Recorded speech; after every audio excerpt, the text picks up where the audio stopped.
What is up, guys? Welcome to the Thirst Lounge. This is a new weekly segment where we talk about the human experiences through the lens of poker. My first guest is a personal friend of mine and one who is definitely the funniest in poker Twitter, but might very well be one of the funniest on Twitter, period. She has over $1.3 million in combined cashes and live and online poker earnings. Thinks dogs are far more important than humans, but lucky for us, she has graced us with her presence. Jamie Kerstetter, ladies and gentlemen. Woo! Thanks, Ebony. This was the intro that I said, and then you didn't hear me, and I was like, no! Okay, so obviously we're going to talk about you and the World Series of Poker. That's the super obvious thing. You going from your transition from playing poker and that being primarily the thing that you do, and transitioning from that to you've always been this super funny, badass bitch, and the fact that you're just ridiculous, and I'm so glad to have known you for as long as I've known you, but transitioning from that to now you're commentating the World Series of Poker with two people that we've all grown up watching. How the hell does that feel? It's really crazy. So last year was the first time they let me do it, and it was only the beginning. It was day 1A and day 1B, and I was like, wow, I was so nervous that driving to commentate, I just kept thinking you can just go home. You can skip it. They'll get someone else. Literally all the things that you do to sabotage yourself, I was you don't have to do this. I was that nervous that I was my palms were sweaty and stuff. So I got that out of the way last year, and I just was super proud of myself because I used to be afraid of talking in front of people. I was a person who before school, if I had to talk in front of the class, would be I'll call out sick today. I just won't go. And then to go from that to being all right, I'm just going to talk to a million people at once. It's really weird. I don't know. I feel like a completely different person than I used to be. And I'm pretty proud of just being able to do it. Yeah. I mean, and live too. There's no do-over. Yeah. So that's the thing. My background is, so I've done some stuff where it's it's editing. You get to edit, you get to do over. If you fuck it up, it's totally fine, right? And then also you can't curse. Yeah. So as a fellow person who loves curse words, yeah. How in the actual fuck did you accomplish that? It is so hard. It was funny too because I felt it was becoming kind of natural to filter myself a little bit. I'm okay, this isn't that hard. But then the end of the night, I am fucking exhausted. And I'm it's because every thought in my brain, I want to say it one way and I have to say it another way. Filtering everything you say, I was just I'm so tired from not cursing. But I remember talking about poker night, the poker night ladies, and you were talking about for UFC just being they're okay, you're live, go ahead, you get one shot. And I was what a nightmare. Yeah. That's a fucking nightmare. And then to be that for, I think it was 8 days or something I did straight, where I was wow, I'm surprised I didn't say one career-ending thing at any point. Yeah. I make a lot of off-color something slip. Yeah, speaking of, so the MMA, for those of you who are not familiar, I hosted an amateur MMA show for a year, and literally up until right before we were about to film, I was told I was going to have a script, and then an hour before we were scheduled to film, they're okay, no script, you get one take, go. And I was fuck, what do you mean? I don't even know anything about MMA. They're it's fine, just be yourself. And I'm being myself is fuck every other word. Yeah, and it's tough because I think, I know, Marley Cordero. Yeah. She just esports one where I think she's happy with it. I haven't talked to her since she got back because she did a poker one after that. But I was do you play a lot of video games? She's no. And I was do you follow esports? She's no. And she's well, they just said you'll be okay, it'll be fine. And I'm why are people setting these women up to fail? She's really smart, but it's if you don't know anything about the subject, that there's a chance they're okay, go ahead, and you're what? Go ahead, what? Hey, these guys like video games. Yeah. It's you. Yeah, honestly, it's one of those scary, it is kind of now that you mention it, I kind of think about it, and it's they would never hire a man who didn't know what was happening in that kind of field, right? But as women, we're just it's okay, smile, be pretty, and turn your head. Yeah, Yeah, like that's not really what people want who are like diehard fans of these sports and games. Like Yeah. they don't want like pretty girl to present the thing. They want you to know your shit Yeah. too. And you get a lot of resentment if you don't know your shit. Like I got resentment from like the elite poker players for not being like the best poker player. And I'm like, you can look at my Hendon mob, I'm not the best poker player. They're aware of this and they're hiring me, that I'm not gonna be like the same person who buys into $1 million tournaments. So I'm pretty sure like they want someone who is capable of like dumbing it down a little bit so that like if you're a beginner you're not like, why is she talking about GTO? Like what is this? But still I got so much hate from like some of the best players in the world. I'm just like, I'm sorry I'm not what you want, but like the people that you might want to hear from, they might cost 10K a day. Like if they want to hear Phil Ivey, they're going to have to pay him 10K a day, and like nobody's willing to pay that price. So you're going to get someone they can afford who like is going to reach a mass audience, like a bigger audience of just like rec players. Right. And It's also tough, though, like getting criticism for something wrong. yeah, I think it's a weird balance, right? Because it's like if you try and please everyone, you please nobody, right? And like the fact of the matter is that the average person watching the World Series of Poker is not a professional poker player. They're not an elite poker player. They're fans of the game who have 9-to-5s, who have dreams of maybe one day playing the World Series. So it's like, okay, if you get someone, a super elite poker player, someone who is buying in for millions of dollar tournaments, right? One, obviously, what you said, like $10,000 a day budget, not going to happen. But Right. two, is it even in them to be able to talk to the average person in a way that they would understand about poker?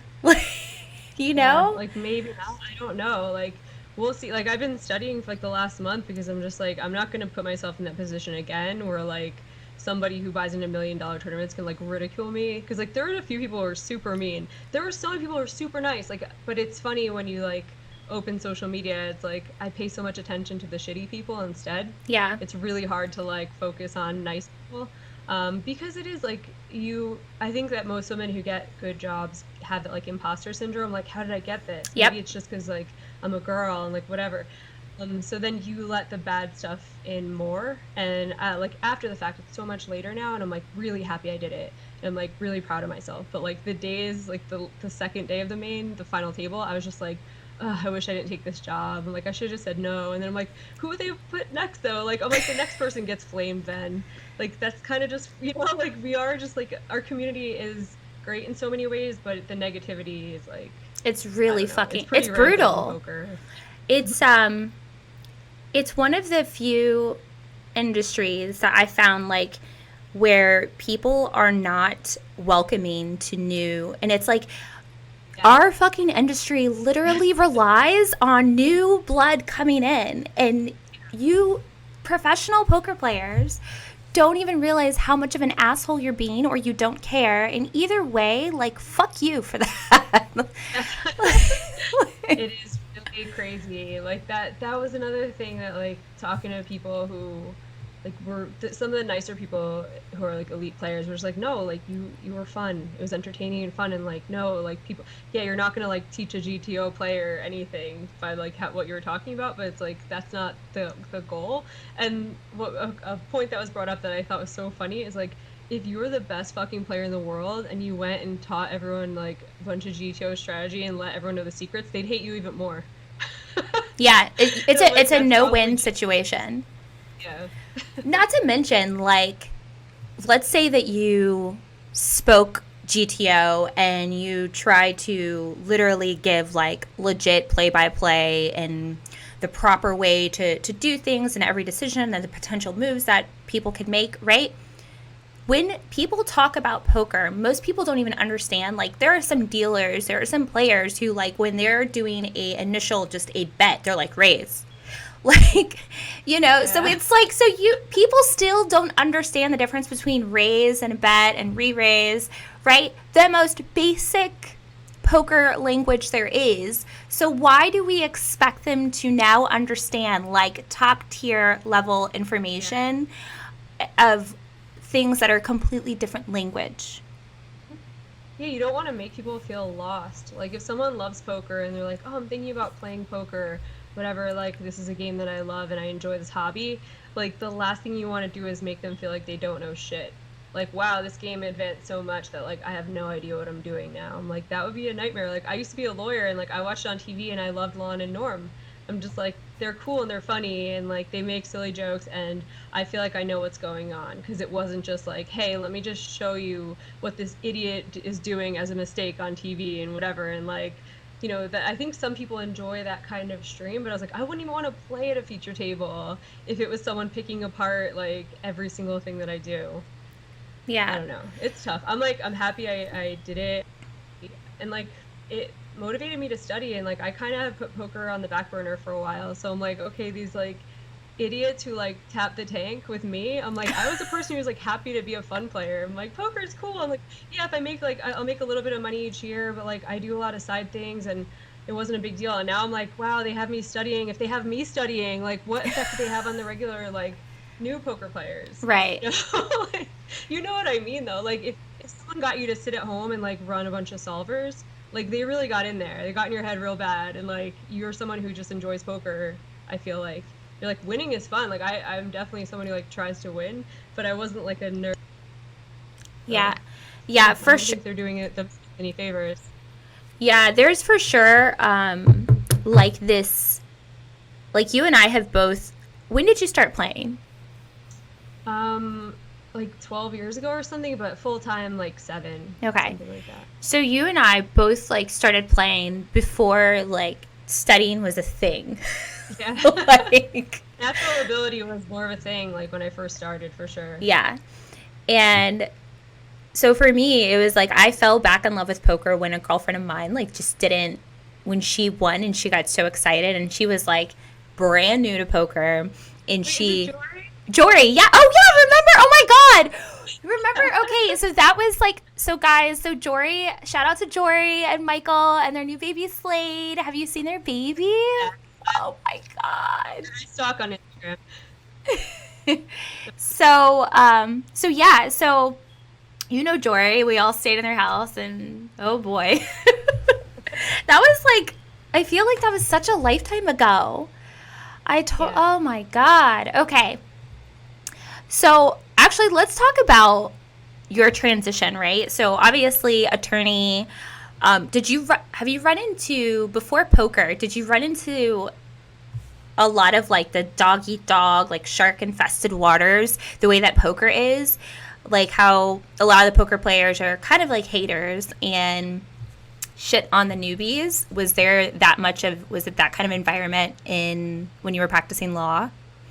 I was lucky. I found a department in this so law school was like that for sure.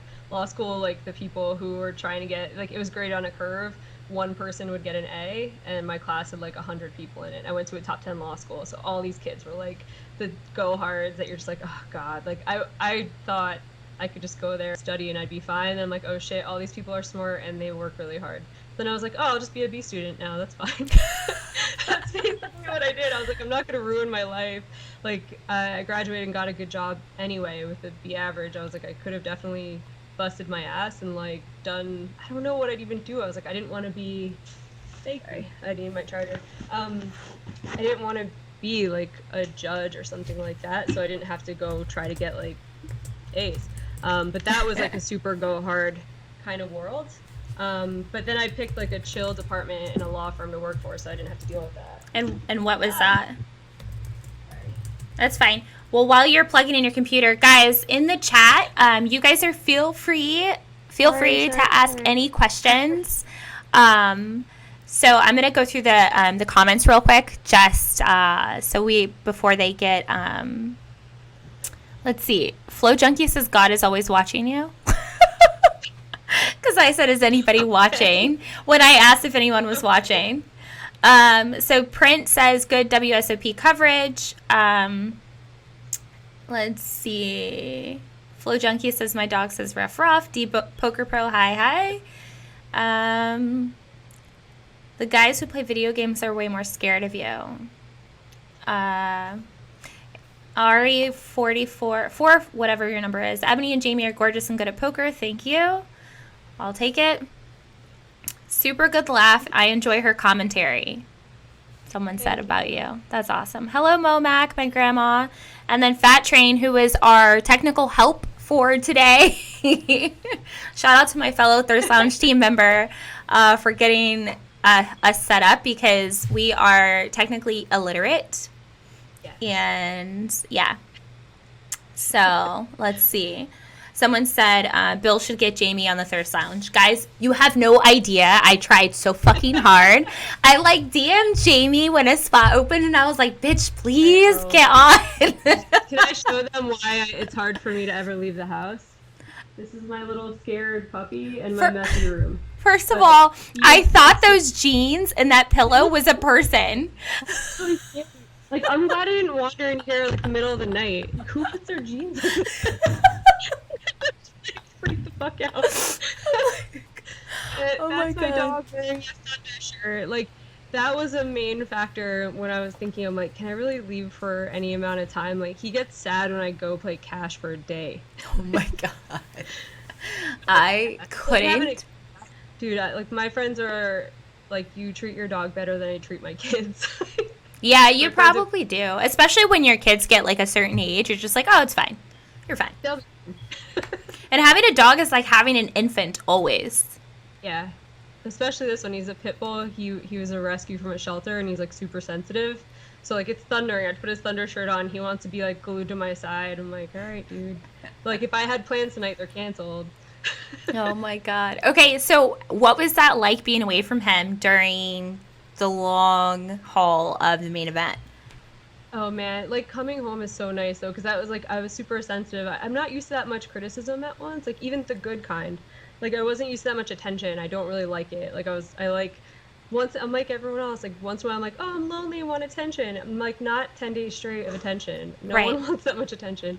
Like, coming home to him and just being like, oh, I'm just gonna go to sleep and snuggle a dog. That was nice. But yeah, like, I don't know. Like, also just working 10 days straight. I'm gonna sound like such a baby to anyone. But like, do you know what I'm saying? Like, having to be somewhere and like look nice and On a be, schedule? like, oh my God, I was like, I haven't done that in like a decade. Yeah. That was weird. Yeah, so I want to talk more about like the attention and the criticism, right? Because I'm sure there are people out there that are going to be like, oh, I can't even imagine the amount, like the type of things that people were saying to you, right? But I would assume that people like to think they're really fucking funny when they're not, right? When they're trying to criticize. Yep. So what's one of the meanest things that you heard? I'm trying, like, well, the standard thing. This is where, like, I can't even pay attention to stuff like this, because I am, like, while I have trouble defending myself, I can easily defend Kara Scott or Maria Ho. Right. Like, so easily. They're so good at their jobs. I already, like, I don't know. I think it's crazy for them. And they're like, oh, these 3 women on ESPN, definitely diversity hires. And I'm just like, what? Like, if you said that about me, I would be like, oh man, like, maybe, I don't know, it could be. But I'm like, you're picking on 2 people who are like super good at their jobs. Right. Like, it's such bullshit for someone to have that opinion. And so, like, some of those comments where I was just like, these are too stupid to listen to. Like, there's nothing that sticks out. That's what's so weird. It was this feeling that I was like being ganged up on by like the best poker players in the world. And then afterwards I was like, it was like 3 guys. Like, who gives a shit? Like, if Alan Barry, do you even know who that is? Yeah, I do, but Barely. Yes. but only It's like a guy who doesn't play poker anymore, and he's been mean to me pretty much through the whole time I've ever done commentary. And people have been like, oh, I like her, shut up. But he thinks his opinion is fact and needs to be said every single time. And I'm just like, you're not even in poker anymore. Like, yeah. I was just gonna say, weird. I'm like, I know who he is, but only because I've been playing poker for so long. But he's a dick. Like, yeah, like, nobody likes him. That's what's so funny. I'm like, I know you think your opinion's like super important, but you've stated it a bunch of times and it hasn't gained traction. So like, go away. It's kind of weird. It's like, he does some kind of restaurant in Hoboken. It would be funny if I was just like, I think your restaurant sucks. I know a lot about restaurants. Like, that's as qualified as he is to talk about poker. Yeah.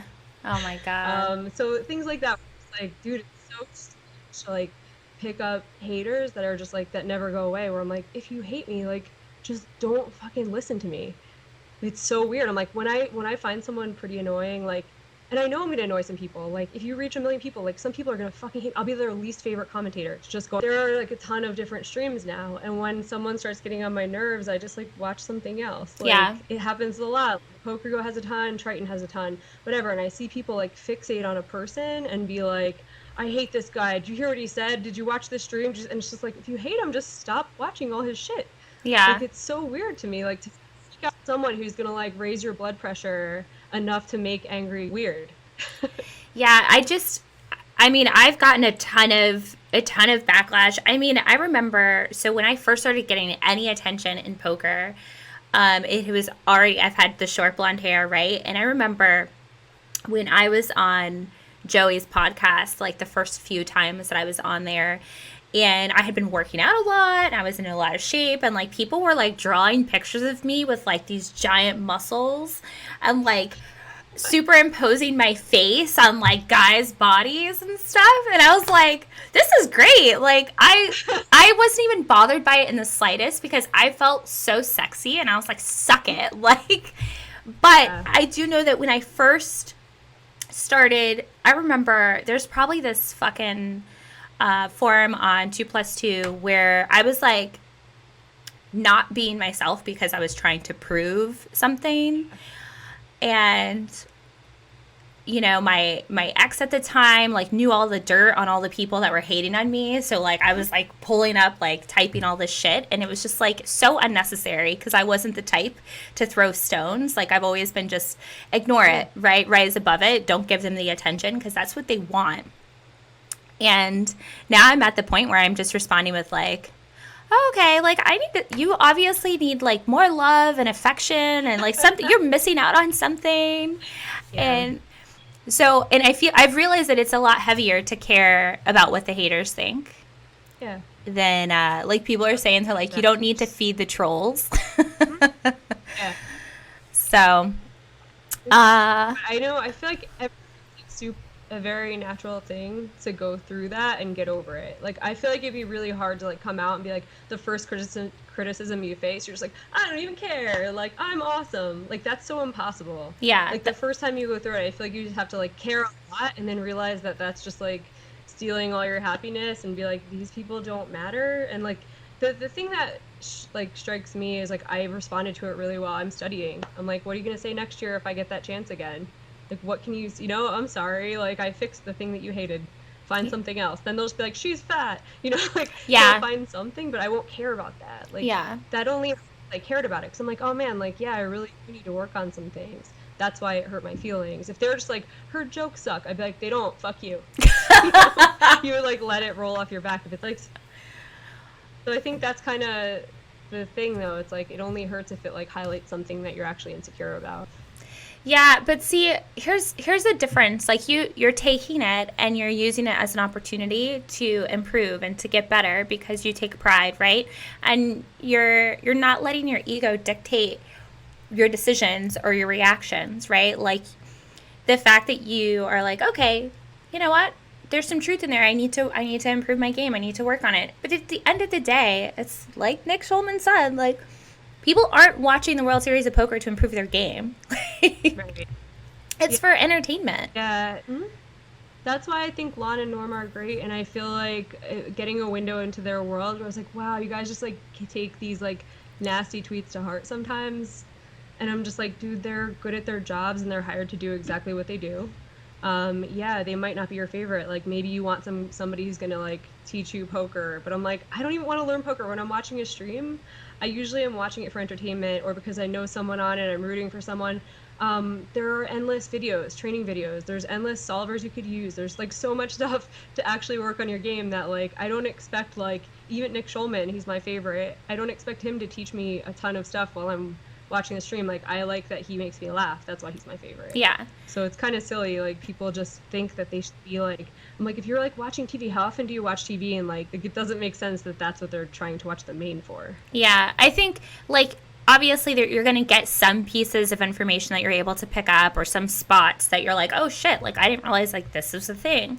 But like, if it's your sole purpose to get educated, I call bullshit. Like, Great your time. You could spend those 6 hours, 8 hours, however long the stream is, like actually studying. yeah. It'll work a lot better. And sometimes just watching really good players. Like we had a really good final table. Like it was super awesome to watch. Like San Martino and Enson, who both played really well. I'm like, you can learn from watching them too. Like you don't have to have me be like, and this is what this means. This is why he did it. And like, San Martino is like one of the like probably top 100 players in the world. I'm like, I probably won't even know.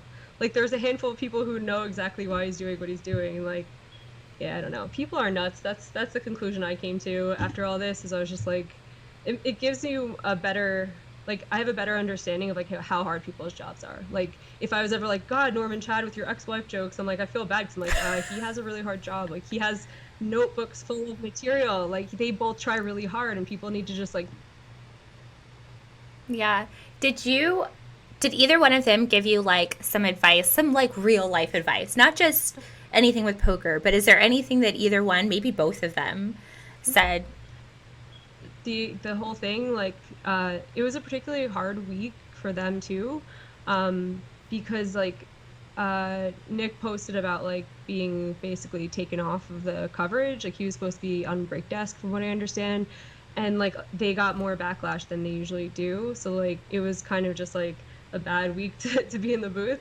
And they both were just like, just ignore it, like do your thing, like you got hired for a reason, be funny, don't be afraid to talk. And like one other thing, which was like, this just like encapsulates how cute and awesome they are.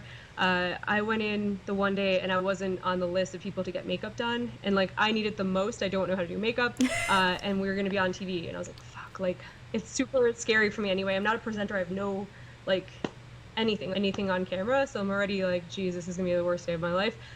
They like guide me into their, like I had a quick makeup thing done with this one woman.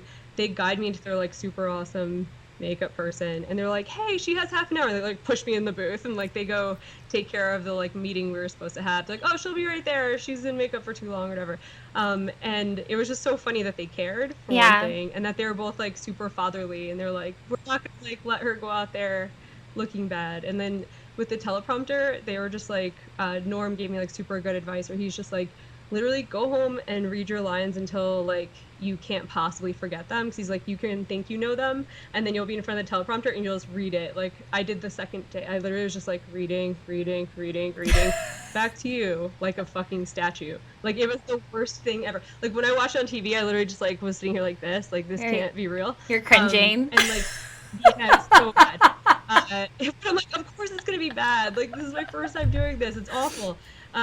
So yeah, he gave me good advice on just like over preparing for stuff like that. Yeah. They were both really nice to me. Like I'm just like, oh God, I hate, like the poker community can really suck sometimes.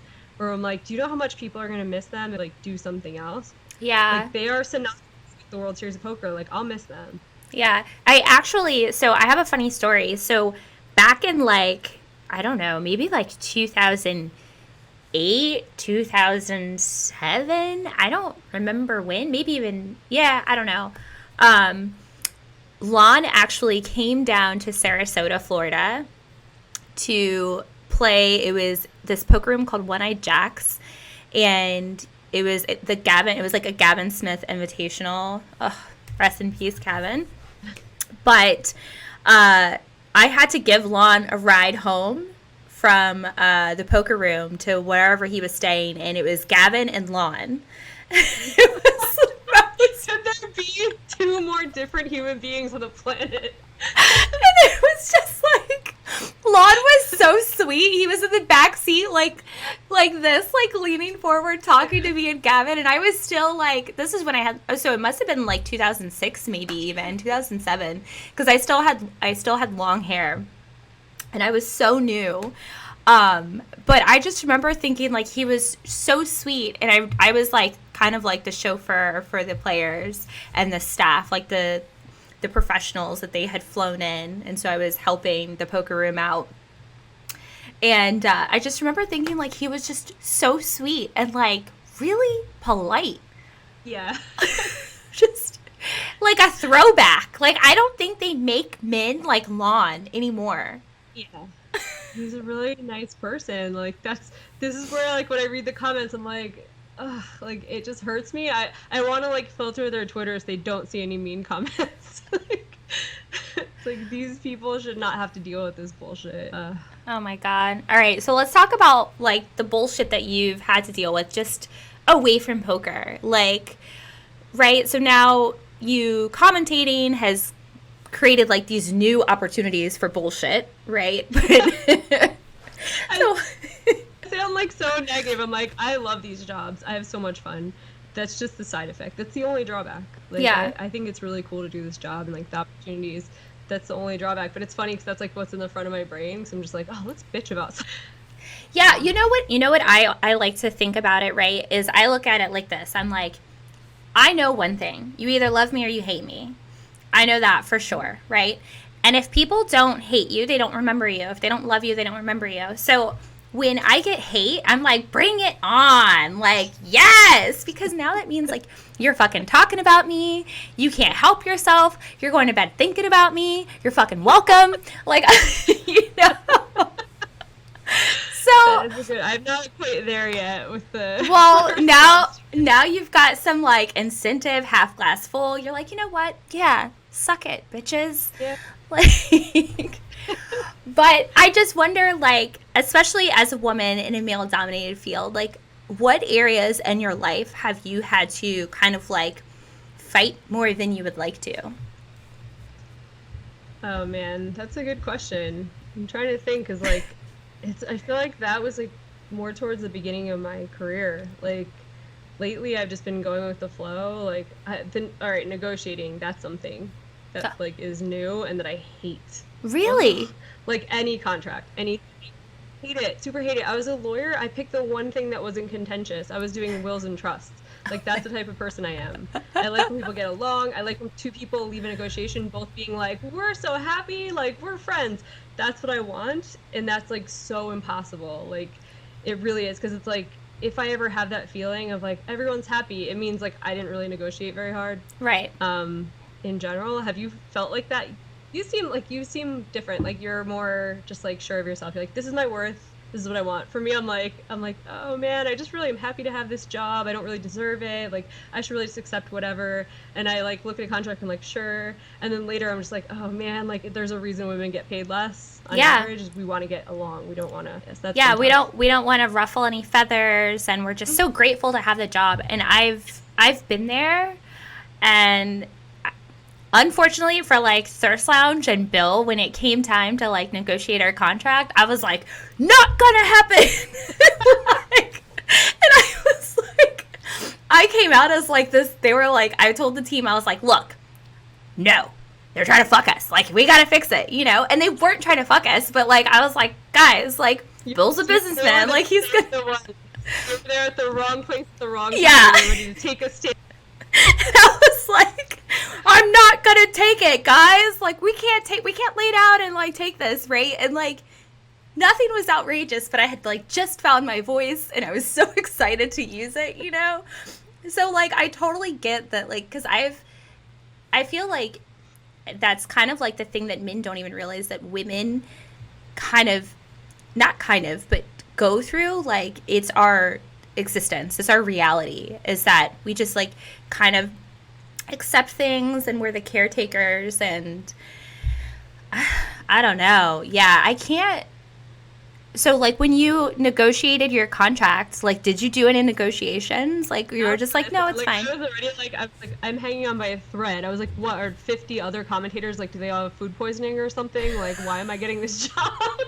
So like that's how I felt about that. So I was like, no, I'm not negotiating that. But like little things along the way, like I do some social media work for companies, and I do like a lot of behind the scenes things where like I end up getting like really good at the thing before I'm like, hey, you paid me this much when I sucked, so now that I'm really good, I'm gonna need more money. But it takes forever for me. Like, my boyfriend's really good with being like, hey, you should probably ask for something in this situation. Like, he keeps up with, like, all the stuff I do, and he, like, pushes me to be like, you know, like, don't sell yourself short, and, like, right. If I were in your situation, I would do this, and, like, it, you know, gives me the little push to be like, yeah, like, ask for what you're worth. Right. Which is hard. So, you're so lucky that you have someone in your corner who's like, hey, like, no, this is know your worth, know your value, charge what you're worth, right? Because there's such a huge disconnect, especially when you're coming from poker, which is such a lax, independent, it's just like a borderline selfish existence where you're just like, okay, like Yeah. it's for me, and you know, and now all of a sudden you're just like, oh, someone wants to pay me for my time, and that's a completely different thing. So, oh, where the fuck was I going with this? Oh my god. Okay. Oh, that's where I was going. Okay, so like, I'm gonna liken it back to the comment when you were like, oh, like you took what the haters were saying about you to heart, but God forbid they say something about Cara Marie, and then you're like super defensive, and you're just like, oh, okay, this is bullshit, right?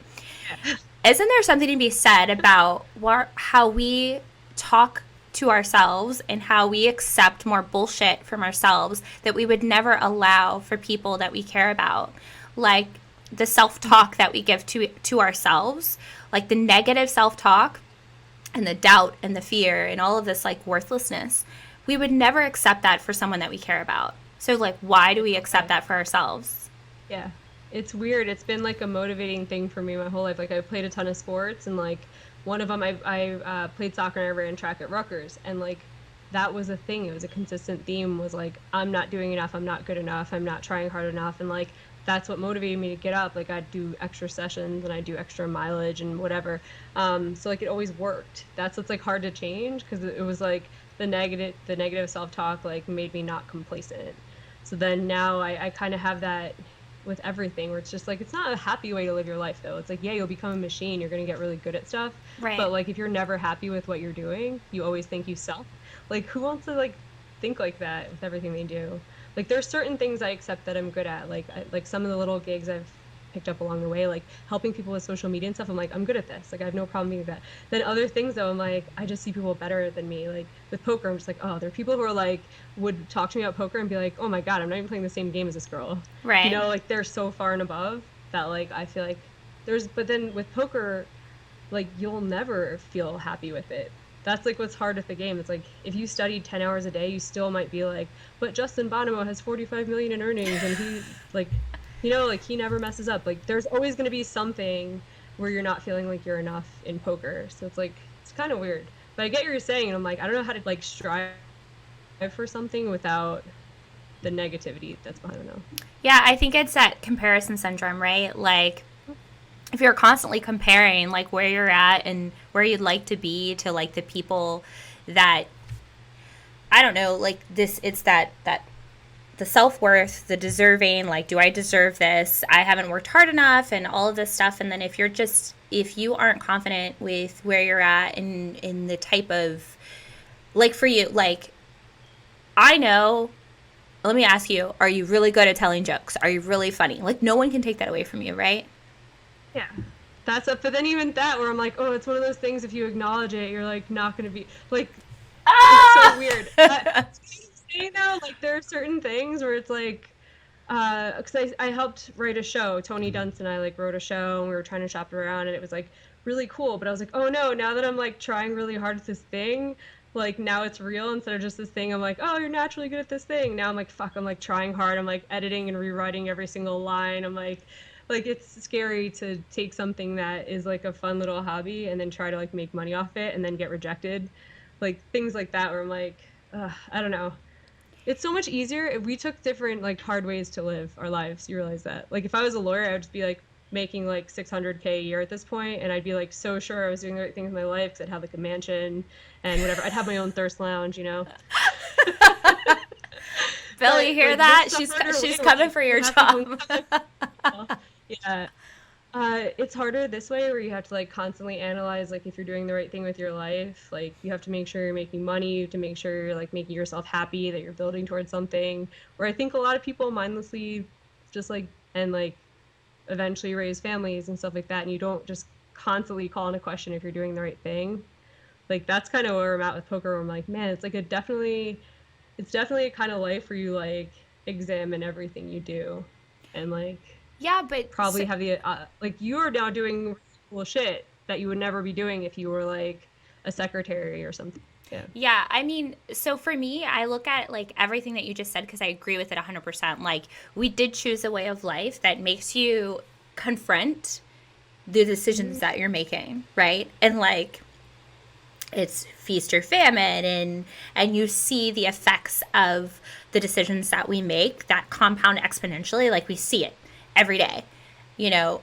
But also on the flip side, it's like you don't have a, especially because poker gets harder and harder, and like with your commentating and the opportunities that you have, like, you have to challenge yourself and you have to grow and you have to expand, right? So you can't just go through the motions, which is something I think that you might have been doing were you an attorney, like if you were still practicing law. Like the most uninspired attorney.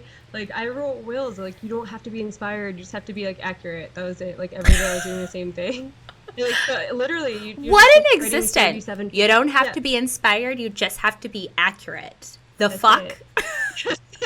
But one thing, like, I already knew I wasn't gonna like do this my whole life, because like one of the partners I worked for, who was like a really funny guy, he calls me in his office one day and he goes, "It's really weird, all the clients that you have tend to ask for a pet trust." And he's like, "That's kind of a fringe thing that nobody asks for." And I'm like, "Oh, that's so weird. They just keep bringing it up. They want a pet trust in case they die and their animal doesn't die before them." I was like, "It's a totally normal thing that every client brings up with me." He was like, he was dying laughing. He's like, "I do not buy," but like, come on, that's a clue that I'm like, I'm not a serious professional in this. Like, I want to just like go save pit bulls. That's like my goal in life. Oh my God. So even before, so how long has your actual obsession with dogs been a thing? I used to be a crazy cat person. I like this what? Is, I know I'm gonna like what you guys, but you have to see this. He's having a dream right now. He's having a fucking dream, Ebony. Oh my God. What do you think he's probably chasing birds. He's having a nightmare because he just heard you say that you used to be a cat person. I like them all. I like every single animal. But yeah, I used to be a cat lady, and then I had this dog, and like, he's just awesome. So yeah, we're literally going to have a pit bull rescue. This is like already being done. Like, my boyfriend and I want to just have a pit bull rescue where we like save all of them. Normal goals. No, that's totally fine. So what are you guys doing right now? Like, how did you get to that point where you're just like, this is what we're doing? So that was like, we've both donated some money. Like, this is when the poker world doesn't suck. I want to give a shout out to the poker world for anyone who's like a fan of you who doesn't play poker. I did a marathon for ASPCA, and poker players donated $6,000. I asked like a lot of people for this. $500 came from like my old lawyer friends, $6K from poker players. Oh my God. That's where they're crazy and generous, where they're like, wow, you're gonna do this thing that's really hard, and like, we want to support you, and like, and there's a lot of animal lovers in poker too who like do a lot for charity. So that was awesome. And then ASPCA will give you like a breakdown of all the things that helps, and like, dogs are so cheap. They live on like $2 a day. So when you raise money for animal shelters, they stretch it so far. So then when crypto was going to the moon, we started looking at making a nonprofit animal shelter. And then people came out of the woodwork who were like, crypto sucks right now. If it ever rebounds all the way, we're doing it. And people who like you would never expect to have like a soft heart for animals, like, I'll blow your mind right now. Doug Polk goes, "Oh, I donate a chunk." What? He's like, "I'm a huge dog lover." Like, we had talked about it. Like, I write some jokes for his YouTube channel. But he was like, "Oh yeah, like, he has 2 little cute dogs, and he's a massive dog lover." What? And he was like, "Yeah, I would help. Like, sure." First of all, I didn't even think Doug liked anybody except tank tops and his girlfriend, fiance, wife, whatever, and Joey Ingram. Like, I know who he hates. I know what he has a disdain for. I would have never thought that he was like, yeah, sure, I'll put my money where my mouth is. Like, the fuck? He's one of the most interesting people that I know in poker. You'll love this story, though. Somebody trolled him. This was like 2 years ago. They randomly troll him on Twitter, and they were like, "Hey, your jokes are getting stale, your channel sucks." Like, something horribly mean. And they're like, "You should hire someone like Jamie to write for you, or you're just gonna like," it was something awful. And I looked at that, I'm like, oh, Jesus Christ, I'm like gonna be the subject of the next video, right? He sends me a DM, he's like, "What do you think?" And I've written for his YouTube. Yeah. Oh my God, that's awesome. Like, he's really, that should have hurt his ego.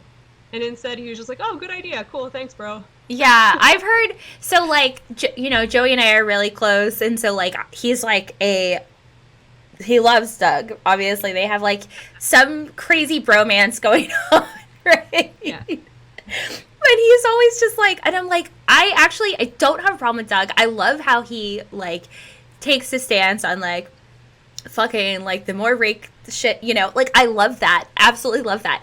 For some reason though, his voice annoys the fuck out of me. like, like I'm just like, there's just nothing you can do about it. Like, I have a couple people like that where I'm like, oh, this is like such a fantastic person, but if they say one more word, I'm gonna fucking punch them. Like, it is crazy, and Doug's not one of them, thankfully. Cause I'm like, can you imagine if I worked for him, I have to watch the videos, and I'm like, oh, yeah, I can't take it. But there are certain people where I'm just like, man, like the voice just drives me crazy. And so I just don't listen anymore. And I'm like, but it's funny to like commentate. And I'm like, I know I'm that person to someone where they look at the stream like this fucking girl. Like, I know for sure that I am that person for probably several people, and I am not sorry. Like, what can you do? Like, that's how I'm like, all right, well, I can't really like alter my voice. I'm changing anything that I can change, right? That I've been picked on for. But I'm like, the voice thing. Sorry, I was born with this one. Yeah. All right. So I'm inspired by this totally random pivot, right? I'm inspired by a conversation. I was at a poker game last night. And one of the players brought up, this is like, we're going to throw this fucking thing in the mud right now, okay? Disclaimer. One of the guys was talking about, he said that one of his girlfriends was talking about a sympathy fuck. And I know this is like, I don't know what made me think of this, but. Oh no. Yeah. Have you ever? And I was like, it's totally a thing. I've done that several times. I like to give back to the community. Have you ever done a sympathy fuck? Yeah. Oh my god. So like, not in a long time, but like I do remember this like in law school. Like I was like somewhat dating a guy, and it was like becoming clear that I was not into it. And yeah, I did. So it was a couple of dates, like we were friends, and like it was getting to the point where I'm like, oh god, the rejection would be more awkward than just going through with it. Like you don't want to like know. That's like if like literally if they've like tried so hard and it's so clear that they're trying to like bridge the friendship thing, like move it along. And I was just like, and after that I was just like, oh god, I'm never doing this again. It was so bad, and I'm like, this person can't even like, if they knew what I was thinking, they would not want to be involved right now either. I was just like, oh, when is this gonna end? So yeah, but yeah, with full regret. Yeah, so it just made me think about it. I don't know why, but I go from Doug Polk to sympathy fuck. Oh no! You know what? If you ever somehow listens to this, we're fired. Guys, it's her fault. It's my fault. It's not Jamie. I bring the worst out of people. So, one of my favorite things, okay, so Anna Kate, massive Trump supporter, right? She and I used to be really close. And so when she started her Trump, all this crazy thing, my favorite thing is like, okay, well, Anna Kate and I did a podcast with Joey together, and she and I were at her mom's house, and I'm like, for the rest of her fucking life, she is going to be associated with me. Like, she cannot. Is this a warning to me? No, but because she like her political views are so far from mine, right? And I'm just like, all right, Anna, I love you. But no matter what, people are going to, when you Google your name, one of the first things that pops up is that video. And I'm just great. Like, yes. like, it's hilarious. She's like so off the deep end. Like I muted her on everything. So I was like, this was a conscious choice to not hate somebody. Yeah. Like she used to date one of my friends. So she'd come over all the time. And I was like, okay, like she's nice, whatever. She's like huge animal lover. Like we have some things in common. But when she started to get more and more crazy, I was like, to me, it's crazy when she'll like say stuff about a Muslim ban where I'm like, our friend Mo is Muslim. He's at our house too. What the fuck? Yeah. Like it was crazy. So yeah, I just stopped engaging because I was like, I'm gonna end up. There's some people where it's like it's worth it, if they have some crazy view, but they're like open-minded. Yeah. And there's some people where I'm just like, we will end up hating each other, and there's like no reason for it. No Like, I'm reason. not gonna ever change your mind. So Yeah, I stopped following her on Twitter, and it's like just like you, like exactly how you put it. Like, there's no reason for me to stop liking Anna. Like, it's clear that there's no connecting this political bridge. There's no connecting like any of this stuff. But like when all this stuff happened with Kaede, my son, when he was in a coma and stuff, and like she texted and she reached out, and so it was like, look, I know that deep down there's still a really good person in there who's just drinking like the crazy fucking Kool-Aid. So yeah. That's the thing. I'm like, if we ever went to like a I've seen her at charity poker tournaments and stuff. I'm like, I like being at the point where we could be like at a table and it's not weird. Like, we never had a big blow up fight. We both know we think completely opposite things about everything. But yeah, it's like, that's kind of how I want to leave it. Like, that's kind of growing up. Like, if I was 25, I'd be like, listen, bitch. Like, we would have a fight. Like, I would be like, how are your views, these views? But, like, it doesn't matter. Like, if you're not going to change someone's mind, then, like, what's the point of having a big fight with them? Yeah. I love that, like, that is kind of representative of maturing. Like, when you can know that you have completely different viewpoints with someone and still be able to have a conversation with them, and still just, like, you just know. It's not like this. Actually, one of my I almost said favorite people in Austin, but he's definitely not one of my favorites. He's one of the more entertaining people in poker in Austin. And Trump, he's literally said Trump is his idol. Okay. So we could not be more fucking different in poker. And we've had arguments on the poker table about like viewpoints and all of that great stuff. But what's so fantastic about it is like we'll have real fucking heated arguments, and then 10 minutes later he's ordering food. He's like, Ebony, you want anything? And I'm just like, yeah, I want this. I'm like, yeah, I want this. And like when we see each other, we give each other a hug. And like to the point where people are like, are you guys like hooking up? And I'm like, like, no. He said Trump's his idol. Like, you honestly, like, I'm a black girl. Like, I still have like, there's still hard lines I'm not crossing. Yeah, it's so crazy. I sometimes think that like the people who bring it up or who wear the hat or whatever, like they're just like contrarians who want to like stir the pot a lot of the time. Like, I don't find the arguments to be genuine a lot of the time. So that's like almost more annoying to me, where I'm just like, that hurts a lot of people, and I don't even like, you don't really like, he's not your idol. Like, explain to me why he's your idol. Yeah. Like, give me 10 good reasons. Like, if you think he's doing great stuff and whatever, like, I want to hear the reasons, because if not, like, I'm trying to think if I've ever been like, this president's my idol. Like, yeah, that's not usually the thing. Like, politicians are usually a little sketch one way or the other.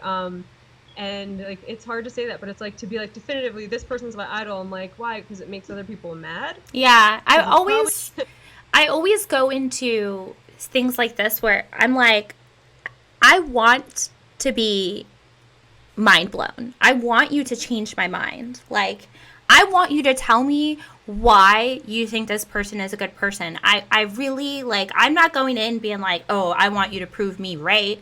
Like, I'm like, please prove me wrong. Like, I want to go in with curiosity. Right? Yeah. It would be comfortable to know that something is good about this person. Like, yeah, that there's a redeeming quality, that something's being fixed, like anything. It would be really nice, but I don't feel like that I've been convinced by anyone. I know. You know, it breaks my heart when I see like people in poker that I've really connected with like something that is so far off kilter, and I'm just like, really? You too? No, yeah. I'm like, no. All right, so Stackman 1973 says, I have both given and received a sympathy screw. Fuck here is just not good for alliteration. He goes, nowadays there is no sympathy. I am just trying to keep up with my wife. So. That's a good problem to have. That's so bad. Okay, so Print Ellen 78 says, question, does she regret some women in poker who use their sexuality to their advantage? I love that you asked this question when I'm the host. Like, no, like, this is something too though that like has evolved over time. Like, I've changed my opinion so much on so many things. Like, first of all, the ladies events, I used to be like, we don't need these ladies events, whatever, we're like, it's a mind sport. Now I go into them being like, we don't need them. Like, nobody needs them. It's like a good bonding experience. It's like a good safe environment for some people who don't want to play with guys, don't want to be hit on, don't want to be like talked down to, whatever else. I'm like, it's not about needing it. It's about like, it's just an opportunity for some people who aren't comfortable. And I think that there's nothing wrong with it. And then with women in poker, I think when I started out, I was like the online player that people didn't know was a girl, kind of resentful of the live poker sphere, where it's like you have to play up your looks, or you have to like try really hard to like Right. be noticed in the live arena. Like, and it was less about poker skill and it was more about how you look. But then also I'm like, these are marketing tactics of companies. Like, why should I dislike the girl who's looking hot to get a deal? It's the company that's focusing on that, and it's Right. the people buying the product who are usually men. I'm like, I'm focusing on the wrong thing. But back in the day, yeah, when I was 25, I'd be like, ugh, like I wouldn't dress like that just to get a deal, and I think I was like better than them or Right. something. But like now I'm like, I'm mad at the wrong people. This is not what I want to do. But it's just weird because I'm like, I don't feel any like animosity towards women who use whatever they want. Like, it's up to them. It's a choice I made, and like it's a choice they get to make. Yeah, I think it's like for someone who I have, especially now I'm 37 and I'm just like, look, I am way too old to give a fuck what anyone is thinking about me, so I'm going to settle in to all aspects of who I am, and that includes like my boobs. I paid a lot of money for these, so like these are going to be out, right? But I know that especially in poker, and I feel like because it's such a male dominated field, right? Like we have this added pressure to, no, I don't want to be like, I don't want people to think I'm like this guy's girlfriend, or I don't want people to think that I only got to where I'm at because of like I fucked my way up or whatever. And so when I first started playing, I've always been pretty like, oh, let me put on makeup and let me take care in my appearance. And I was a makeup artist and I worked on set for a bunch of stuff and I did some modeling. So I was always like super aware of shit, right? Mm-hmm. When I started playing poker, like I started wearing like sweatpants and like no makeup. And I was like, no, because I want people to take me seriously. Yeah, it's hard to get respect if you're doing it the other way. It's Yeah. so crazy 'cause it's like, this is you. This is what you want to be. So, Yeah. like, you showing up like that is you trying to get a deal. It's not you trying to get back. It's you being comfortable and how you want to look. And like, it's shitty that like people will look at you and be like, well, I know what she's up to. And it's like, Yeah. no, like this is how you're dressing. You want to are comfortable. Yeah. Well, here's the kicker is that I remember, so my boyfriend at the time, no one knew he was my boyfriend. We were both playing cash at separate tables. And he and I lived together. And I'm in sweatpants and sneakers, no fucking makeup. My hair's in a bun. I have on a hat. I used to wear hats all the time to play poker. And I got up to go to the bathroom, and someone at the table started talking shit about me and was like, yeah, she was like banging like 3 of my friends last night. Like, all of this, like, clearly not true shit. And my boyfriend was like, oh, was she? Because... That's weird. I thought she was actually that would have woken me up. I thought, yeah, and like it was in that moment that I realized I was like, it doesn't matter what I do, it doesn't matter what I wear, it doesn't matter how I show up. People are gonna say whatever the fuck they want to say, and it was in that moment that I was like, oh, boobs are coming out, makeup's coming on. I was like. Yeah, it's like freeing when you're like, well, I can't control like how these people are going to talk about me. So like that happened earlier in my poker career where like, I don't even want to say who it was, but like somebody told a guy who I wasn't even dating, we were like casually seeing each other and like definitely nowhere near like a close relationship at all. Right. To the point where it was like funny to him. And this guy goes up to him and goes, oh, yo, you better watch out. Your girls work in the room. I'm like, what the fuck does it even mean? But he like, because I was like talking to some guy, like flirting with some guy at the table. And I'm like, for one thing, not this guy's girlfriend. He wouldn't even give a shit if like I was seeing someone else. Like I would like encourage him. Like I was trying to find him a girlfriend who made sense because we were like, well, like that's how like chill we were. Where it was like we're like really good friends who like hook up. And then to hear it from like, oh, like this guy warned me about you. I was like, what the fuck? Like, oh my god, those are my favorite. Boys Club though, like that's when I first realized that I was like, wow, this is gonna be like a brutal world to live in, like as a girl. And I think like I was more scared of it than it didn't turn out to be that bad. Like the last few years at least, I've just been like, whatever. Like, I know there are some idiots in poker, and I just like, whatever. I could probably hear someone talk shit now, and I'd be like, well, I know it's not true. I don't care. Yeah. Like, the people, I was like, as long as Chris trusts me and whatever else, it doesn't really matter. But yeah, that was like a funny intro to like, this is how we talk about girls in poker. I'm like, oh my God, that girl that you like is talking to another boy. Just want you to know. Oh no. Holy shit. Oh my God. I know. So that story about my boyfriend, or when my boyfriend heard that, okay, and then obviously like I've had the whole like, oh, we're warning you just to be on the lookout. And like my favorite is like the guys that are doing the warning are always the ones that are like trying to like hook up. Mm-hmm. And they're just like, oh, like, don't, and I'm just like, I wish I could just like throw, if I was that type of person, the amount of fucking shit I could like expose. I'm just like, oh, you guys are so cute. It's fun. Like, good read by them though. They're just like, she won't say it. Yeah, that's the thing is like, I've kind of realized I used to defend myself a lot more. I think out of fear of I wanted to make sure people didn't think that these certain things were true about me. And now I just realize I'm like, whatever. Like, just if you're not a person that lets your personal experiences with someone decide or dictate what you decide about them, you're probably not someone I really want to spend a bunch of time with anyway. Yeah, I kind of feel like that. Like, it's hard though, because it's like they talk about like poisoning the well or whatever. It's like if someone has a bad impression about you before even meeting you, it's like really hard to like make a good impression. Yeah. Like if they have this idea of like, oh yeah, Effie's super sketchy or whatever, like it is hard to get that out of your head. So like if someone is talking shit, it's like they are hurting you.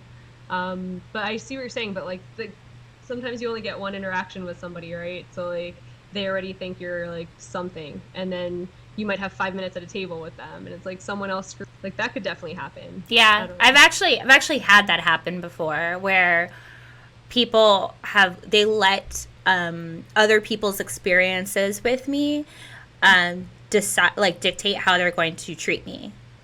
Where it's a very like cliquey group. I won't say who it is, but they like have really like gone out of their way to be very mean to me.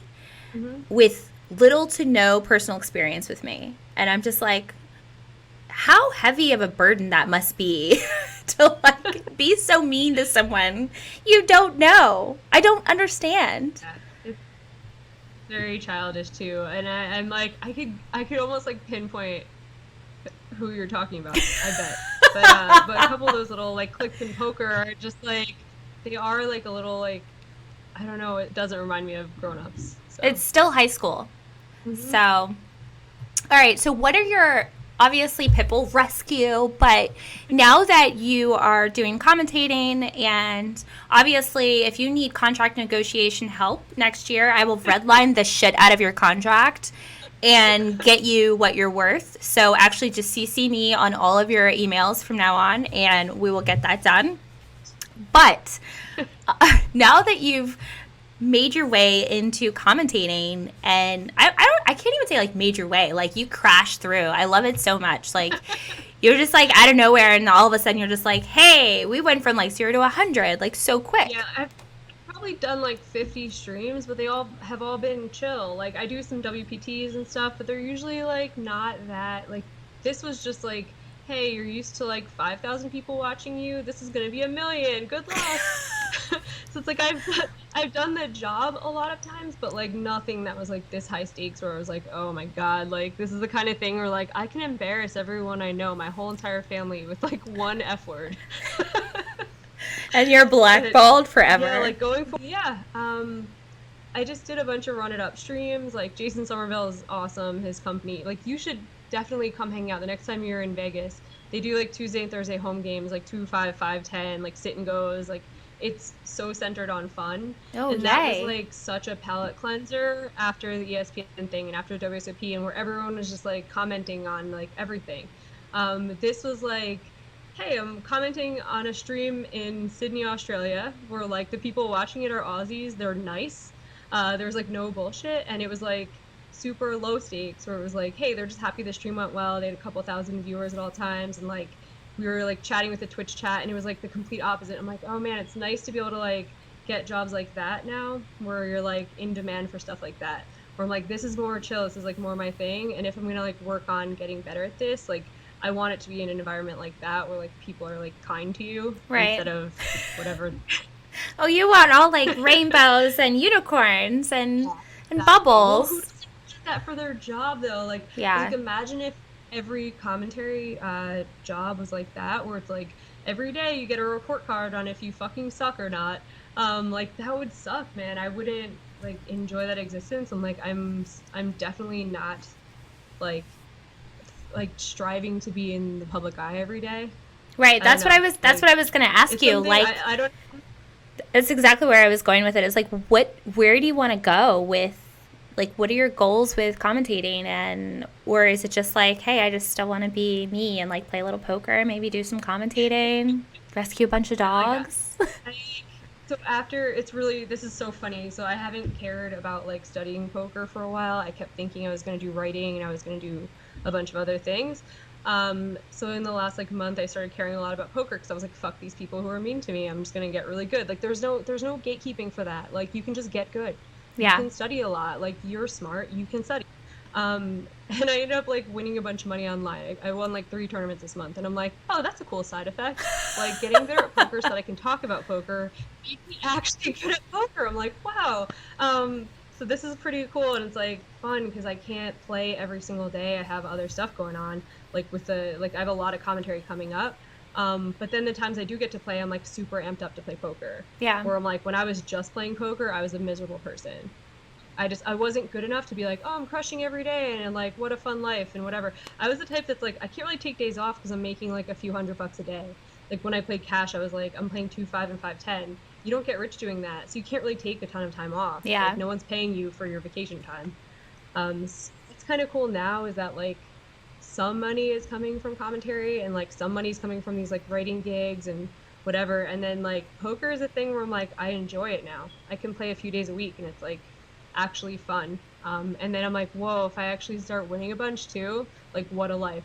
I'm just Yeah, well, that I will say, so when I started to improve on my game in the last like year and a half, like my ex-boyfriend, he helped me a ton, and it was so funny because we dated for off and on for 4.5 years, and it took him like 2.5 years to realize like how little I actually knew, because he was like, wait, you don't know what? And I was like, yeah, nope, don't know that. And he was like, how the fuck have you had all these like full backing deals? And I'm like, Yeah. People don't ask. And it's just, I've had some success off like my instincts. That's the And thing, if you're making up for it, you might be making up for it by like a good table presence. Like Yeah. you could be really, really good if you don't know a bunch of fundamentals and you're still winning. Yeah. You know? and it was so when he started to like, he was like, okay, nope, we're going to start learning, right? So when he started teaching me and I started learning and I started improving, I got that moment like you where I was like, oh my God, this is so much fun. It's like, Interesting again. You're like, yeah, like you see the light at the end of the tunnel instead of just like, oh, well, I'm just going to like go through the motions and like put in some hours because I feel like I should put in some hours and make a little bit of money. And then now like I just have a different feeling where I'm like, I just want to like crush some people. Like I don't want to go make $500. Like I want to like ruin their. I want to ruin their fucking lives today.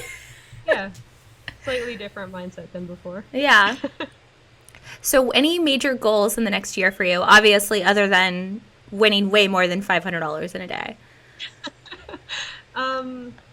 Just keep up the studying. I mean, it feels really good. It feels like healthy to be like working jobs for money and also studying. And like, I don't know, it's really weird because like I thought I wanted to get away from that. Like when I got out of law, I was like, ugh, I don't want to work for a paycheck.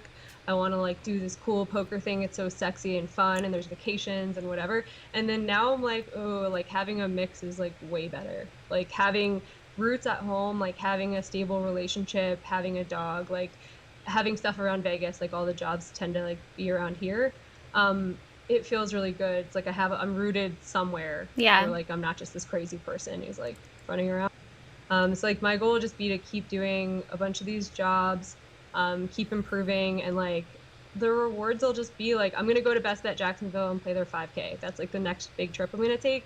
And I'm like looking forward to it. I'm like, that's a cool thing to like put 5K towards a tournament that I've like earned through commentating.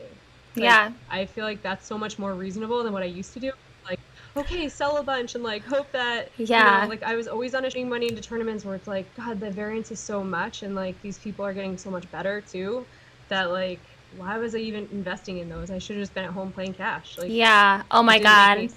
I can't even, when I think about, I think especially you and I used to travel a bunch and play all the circuit events, and I just think about like how out of my fucking league and element, and I'm just like, what? Like, how did I even remotely survive? It's great. It was like a lot of wasted time, effort, money, like everything. It was cool for a little while though. I'm glad I did it though. Like, because that would always be the thing. Like, if I was always a person who stayed home and grinded online, I'd be like, wow, it'd be so cool to travel. And it's like, well, at least now I know what that's like. Yeah. Like, planning a couple of trips a year is good, but like trying to travel, live out of a suitcase is like the worst. I think part of like what changed though is like I have a really nice, like, stable relationship, so then I can go after all these like crazy opportunities now.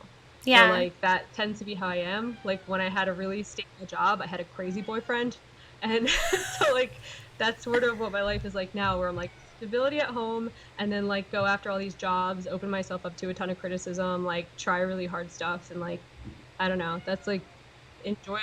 I'm old now. I'm like 36, and I like feel like I'm just starting to like feel good, like I'm doing what I'm supposed to be doing with my life. Yeah. Oh, that's Kind of. awesome. Some people go through their entire lives and never have that moment. You know, oh, come here, baby. I was just saying, Come here. You like want I to was see like, I my... heard a little cat. Yeah. Oh my God. Come here. He's trying to... Oh, here we go. Oh. So this is Orion Hayes. What's O'Brien? Yeah, Orion Hayes. Haze. Because he's Very hazy. cute. My daughter begged me when we got him. She was like, please name him Patrick Hazy. Oh, that's cute. Say hi. He's... Crouton would be very excited about meeting that cat, but yeah. Would he try and eat him? Oh my goodness. He's obsessed with cats, and cats just smack him across the. I just said cat, and he woke up. See? No joke. That I He's bet just like, that's what he was Excuse dreaming me? of. I'm telling you. Just get smacked in the face like over and over again, and he'll like 5 minutes later be like, maybe the cat will like me now. Typical guy. Just doesn't get the memo. It's like, has enough time passed? All right, let's try again. Oh, okay. So let me see. Let me ask you a few like quick questions. Favorite book you've ever read? Oh wow. Homer's Odyssey. Okay. It's a good one. I could tab it all up and stuff too, like a dork, because it was so good. Wait, so you would like fold the corners of the pages? Yeah. Yeah, I Like, do. oh, I yeah. do that with my books. But that's like, I probably read that like 5 times, and it's so silly because it's like something you're supposed to read in like 11th grade, probably. I don't. What's your favorite? I don't think I ever finished that book. Ooh, oh my God. I don't know. Someone asked me this the other day, and I always ask that question like someone should just know, and it's a question I don't know. How double standards much? Yeah, I don't know. Right now, I don't know. That's it. I'll get back to you on that. Okay. The jury's out on that one. Okay. Favorite way to decompress? Like, how did you decompress after the World Series? Oh man, that took like a month. This is like the longest decompression period ever. This is like the happiest I've been in like a month, and I already bitched about like 12 things. So there's a massage place like right around the corner that's like $30 an hour. I don't understand. I always like tip them 100% because I'm just like, how the fuck are you like no money? So that's definitely a thing. I really miss going to Red Rock. It's way too hot. So like that is my normal decompression thing. Like I love going to Red Rock, and Crouton gets like super excited to just pee on everything. So it's fun bringing him. But there hasn't been, and like the gym doesn't do it for me. I need to like run outside. So I feel like I'm like going kind of crazy. Yeah. Because like I don't know how you feel, but like exercise for me is like decompress, but I only feel better when I'm like outside playing a sport or running around or whatever. I feel like going on a treadmill and just like, so it's like the only thing to do when it's 108 outside. Yeah, I'm not a fan of just getting on. Like, I do the Stairmaster, and I have found out that now I listen to songs that I really, really like, and I dance while I'm on the Stairmaster. I look absurd. I'm in the middle of the gym, and I'm just like, ooh. so, so yeah, I'm pretty much being absurd, being myself, and yeah, that has helped pass the time along, certainly. Let's see. Do kids or no kids in the future? I think we want to have one. So if it were up to me, we would just like adopt 100. It would be like a pit bull and child farm. But Chris like Chris like really wants to have one. But I'm 36.5. I'm seeing if like right now I'm not ready. Like Yeah. I don't want to like set my life that much, but it's like I have to pay attention to the fact that it's a few years from now where you have to be ready or you can't do it. Yeah. And that's kind of freaking me out a little bit. I was younger, or that I could just be one of those people. It's like, oh yeah, your uterus could just last you till 60. Yeah, it's not fair. It doesn't seem like that's, it's not. And like I also like really really like young kids, but I'm like terrified of infants. Like they're so breakable. I have 5 nephews. And I love them, but I like was like waiting till they grow up a little bit. I'm like, oh, now you're 5 years old and you're cool and you like can do stuff. And like that's what I was like. I should have just had an accidental child 5 years ago. I fucked up. I will tell you that, like, so my kids are 18 and 15 now. It's fucking insanity when I say that out loud. Like, my daughter just moved out. What? Wow, that's crazy. That's awesome. Oh, it's so nerve-wracking. And now, like, I'm in a 4-bedroom house, and I'm like, okay, why? Why am I in a 4-bedroom house now? Like, I can downsize all of a sudden? Like, it's like, okay. But the fucking biological clock ticking is a real thing, because it is not rational for me to want to have any kids right now, right? I'm done. But I am, like, secretly panicking. Like, I'm just like, oh my God, am I sure I don't want any more? Because now all of a sudden I'm not gonna have a choice. You know? But like I just feel, I know that this is like not normal, but like I would be super happy with a foster kid.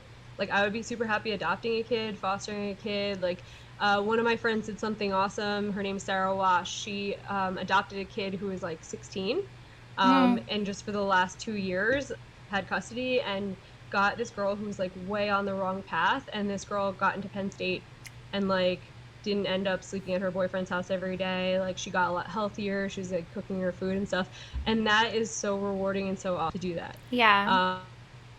So like it doesn't matter that much to me if it's my own kid or not, but for like every other person I've talked to in the world, it's like the most important thing. So I'm like, am I just missing something? Like, no, I don't know. I've at times thought I wanted a kid, and then like I've changed my mind back and forth. So I'm like, that's a little dangerous. Because like once you commit to it, yeah, there's no going back. You know what? It's fine. Yeah. So like that worries me a little bit. I feel like you should be like all in on the decision. Well, I never wanted kids. I was going to adopt. I had like all these plans for my life. Obviously, I was an 18-year-old. What the fuck did I know? But I never wanted to have my own kids. I was going to adopt whether or not I was single, married, whatever. Because marriage was never a goal of mine. I've always been such a romantic. Like, oh, I have one tiny story that's just fucking hilarious. You'll like die laughing because. Yes, like, please.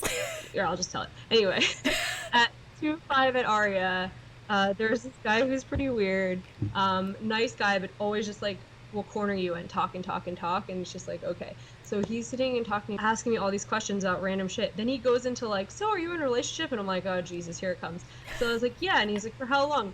And I go, oh, 5 years. And he goes, don't worry, I think he'll probably ask you soon. And I was like, what? And he's like, well, you're like in your mid-30s, right? And I was like, yeah. And he's like, it's okay, like he'll probably ask you soon, like it's nothing to worry about. And I'm like, I don't want to get married. And he's like, okay. Like he like didn't buy it. And I was just like, what the fuck is this conversation? We went from like talking about baseball to him like consoling me on my failed marital status. Oh my God. It was the funniest shit ever. Guys like living in the 1950s where he'd be like, oh my God, a spinster. How sad. Do you know how many people, how many women even still think that like their entire existence is not like you haven't really proven your worth until you are like married or have like when how many people don't know like, oh, you have 2 kids, like you were married? And I'm like, nope, never married.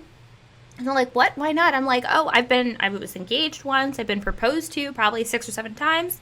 I've said no. Like I'm just like, yeah. And I'm just like, and even my daughter, she's like, she calls me the romance killer because she's this very like fairy tale. She thinks that like relationships are this Disney princess thing. And I'm just like, okay, yes, but you got to work really hard. And it's just not like, oh, and they, happily ever after. I'm like, no, there's happily ever after because they work really fucking hard. And they recognize the work that it takes to be in a relationship. And she's like, Mom, why do you always have to be like that? That's not the way. And I'm like, I'm just preparing you. Like, I feel like I wouldn't be doing my job if I was just like, hey, you're in love, that's enough. Realistic. Like, you're not letting her, like, learn from movies what it's supposed to be like. Oh, yeah. Oh my God. So shout out to the 2-5 guy at Aria who sympathizes with you. Jamie, good luck. Maybe you'll get married. One can hope. We're just like, oh yeah, I guess if we have a kid, we'll get married. Like, I just don't give a shit. I went to my brother's wedding. My 3 siblings are all married. I just went to my little brother's wedding and I was like happy the whole time. And like one of my good girlfriends was like, is that weird at all? I'm like, what? It didn't even occur to me what should feel weird. Like that my little brother got married. And I'm just like, no, like his wedding was fucking awesome. They got me vegan food. I was pumped about it. I was like, that was very sweet of them. And it was like a beautiful wedding that I want no part of. Like I looked at that and I was like, okay, that's like my nightmare. All of it. Like, I was like, it was amazing attending it, but like, I don't want that. I was like, if we ever did anything, it would be like 10 people, like a vacation or something. And we've talked about that, like, hey, why don't we just like go on a big vacation and do it? But like, seriously, I'm on the same page as you. I'm just like, this wasn't like a benchmark goal in my life by things people do. And think about. Yeah, for sure. Actually, Joey and I have been talking about it for like the past like year or two. Us getting married for a year, just for the fans. Yeah, just to like document it and like, cause. Whatever. Joey is such a romantic. Like, he tries to play like a hard ass, right? He's such a romantic. And I am a romantic, but I'm like a rational romantic. Like, I'm just like, yeah, but does marriage make sense? Like, so to me, like, getting married, like, for entertainment, that sounds great. Like, I'm like, yeah. I'm like, I would do that. I want to come. If you have a sham wedding for fun, I'm in. So, like, maybe, I wonder if I could talk to Bill. Actually, I bet Bill would probably, like, do, like, a prop bet. Please, do it.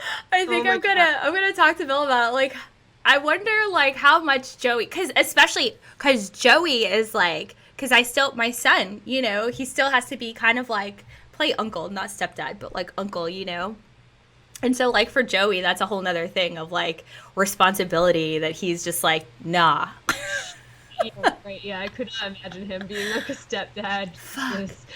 And I told him, I said, we cannot get married until you learn to chew with your fucking mouth closed. Oh, my God. He's like... That definitely has to be in the vows. Yeah, that's in the prenup.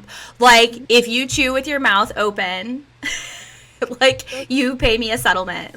You just reminded me. I went. We like made a funny video. Joey, Doug, me, and Thomas, and went to Rio and whatever. And when we were done rapping, Doug's like, "Hey, I'll take you guys out for sushi." Like, cool. Joey like surgically removes pieces of each thing. Like, he would take it and be like, "Oh, I don't want this on it." Fling it off. Like, whatever. It's like, "Oh, caviar, gross." It looked like a sushi massacre. Yeah. By the end of it. Like, his plate is just full of, like, rice explosion. And we were, like, looking over, and, like, Caitlin, Doug's girlfriend, is, like, looking. She's like, what happened over there? How did you do that? So it's, like, bringing a kid with you to a restaurant. He is actually, like, a toddler. I remember when Joey and I had, like, our first date, and I was like, we went for sushi. Actually! Oh, my God. Did you have a second date or that was it? I was visiting him. Our first date was like a week-long trip. So I had no idea what I was getting into. And like, I just remember watching him eat. And I remember one of the times we like went to Chipotle and he was talking to me and he had all this fucking sauce on his face and just talking. And I was just like, what am I doing? Yeah, I was like contemplating every decision I had ever made. What led me to this moment right now? Yeah. Like, okay, so if Joey and I ever get married, you will be one of my bridesmaids. Deal? Yeah, good. You have to come here. We have to make it like the cheesy. Oh, it'll be totally Vegas all the way. Yeah. Let's go. Oh my God. It'll be, and I told him because I was like, we'll document the whole year, the whole experiment, like all of the good, the bad. And, like, he has to get on board with being poly. Like, that's just the way that it has to be. Oh my God. What if, like, it all worked out? Like, what if you take this completely jaded view of, like, oh, my God, marriage is so stupid, and you, like, set all these ground rules, and then you're, like, in love. It's like the end of the year, you're like, this fucking rules. Oh, my God. Let's have a baby. Could you fucking imagine? Oh, my God. I would die. I would actually fucking die. You know, and I just had a thought. We'll have Doug officiate the wedding. This is perfect. Bill will walk me down the aisle because my dad's in prison. Shout out to my dad. I need a black man to walk me down the aisle. So Bill will give me away. Like, I'm just picturing a beautiful white dress with a Thurslon patch. The first wedding in history that's just fully patched out, sponsored. Oh man, I'm now gonna be sad if this doesn't happen. Oh my God, let me text him. I'm gonna tell him he has to watch this. This is so fantastic. I'm gonna tell him, be like, so I talked to Bill. This is happening. We've got 6 months to do it, and he's gonna pay for the wedding. Joey will be like, what the fuck? Yeah. It's gonna be weird if he has like a girlfriend at the time. We're like, just gotta tell her. I'm like, I'll be fine with it. It's fine. It's fine. Yeah, I'm saying you'll be fine with it. Yeah, it's fine. The way that Joey's relationships go is they crash and burn pretty quickly. So it'll be pretty safe to say that he'll be available. Oh God. He's the guy who like responds to wedding invitations with the +1, and it's like a different +1 3 different times before the wedding. Yeah. Yeah. Yeah. Yeah. Oh my God. Plus, I love his mom and brother, so it's supposed to be. And my kids would kill me. My kids love everyone, but they think Joey is one of the most annoying people on the planet. Wow, that probably hurts Joey's feelings so much. Does he care? No, he doesn't care. But he also, like, he stayed at my house for, like, a week, and my kids were like, when is he leaving? Oh, wow.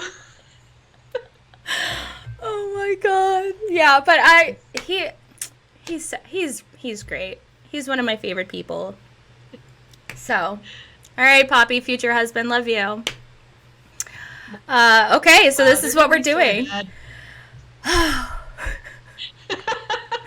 All right, last time I'm interviewing you. Next time I'm going to be trying to I'm going to be going to like a fertility clinic trying to get pregnant with multiples. Be like, all right, Jamie, we're doing this. Let's go. During this interview, yeah. We're just all going to have a bunch of babies, whatever. All right. Oh my God. Okay, so where can people find you, and where can they donate for dogs? Dogs?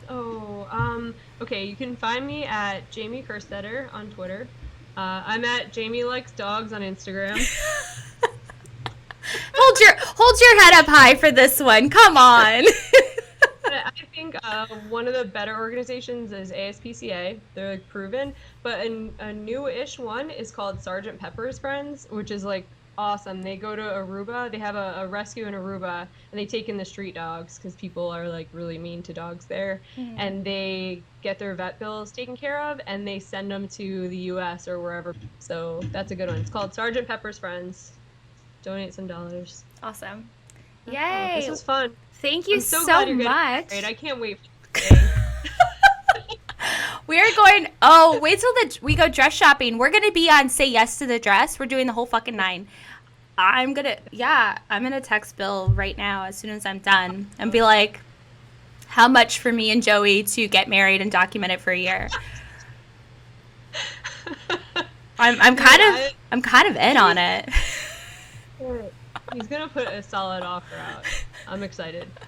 All right, guys. So for those of you watching, make sure that you tag Bill and Jamie and Joey for this marriage proposal. Joey and I have been talking about this for like a year and a half.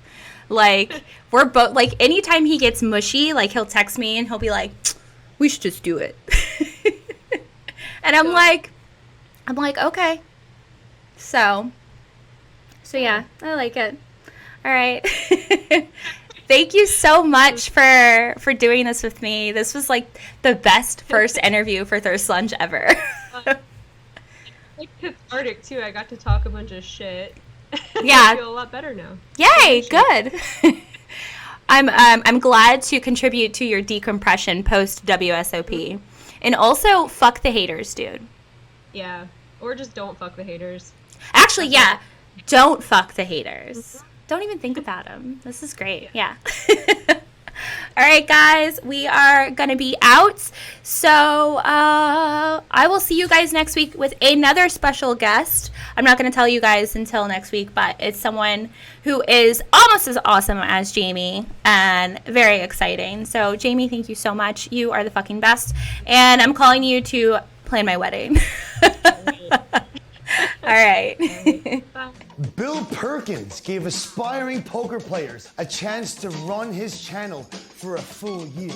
In exchange, he gave each player a staking deal, use of a yacht, and house for a stream in the Caribbean. 10 signed up for the deal. We are those 10 poker players.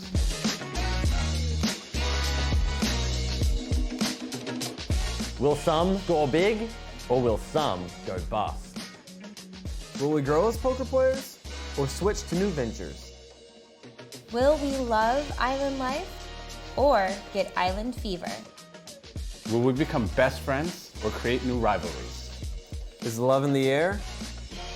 What new adventures await us here at Thirst Lounge? Tune in to find out more.